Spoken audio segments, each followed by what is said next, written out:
Assalamualaikum dan selamat pagi semua. Salam sejahtera. Semua sihat ke? Cuba tengok corak pada baju cikgu ni. Cantik tak? Pada corak baju cikgu ni ada gabungan motif bunga, daun serta titik-titik halus yang sangat cantik. Siapa tahu ini corak apa? Ya, betul. Inilah corak batik. Siapa suka corak batik ni? Jadi, untuk kelas kita pada hari ini, kita akan buat corak batik sama-sama. Tapi sebelum kita pergi ke aktiviti seterusnya, kita tengok dulu 3 bahasa seni yang terlibat untuk menghasilkan batik lukis ini. Untuk menghasilkan corak batik ni, kita perlukan garisan, warna dan rupa untuk menghasilkan corak yang cantik.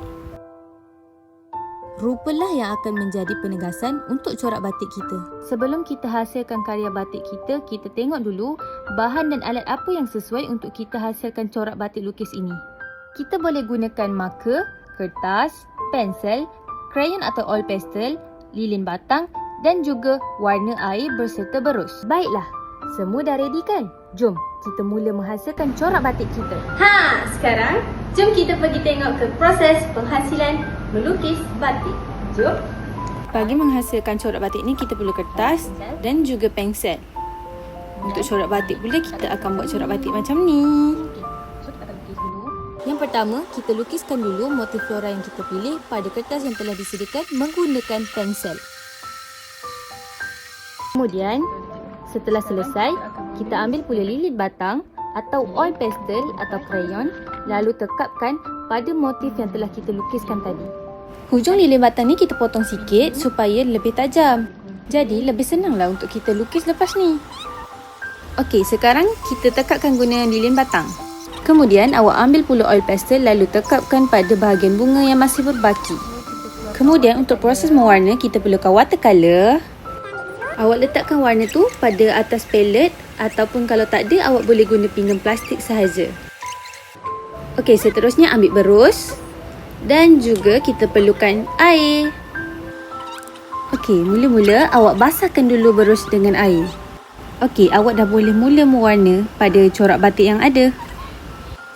Ingat, murid perlu pastikan ketika mewarna ada ton cerah dan ton gelap supaya corak batik nampak lebih menarik. Pastikan murid menggunakan warna yang kontra ketika mewarna batik. Jangan lupa juga warnakan latar belakang tau. Ingat ya semua, sebelum awak mewarna, pastikan awak memakai apron atau sebarang alat supaya baju awak tak terkena cat. Pastikan awak perlu mewarna cantik-cantik. Untuk persediaan pameran hasil batik lukis awak boleh tampalkan double tape di bahagian belakang lukisan batik awak.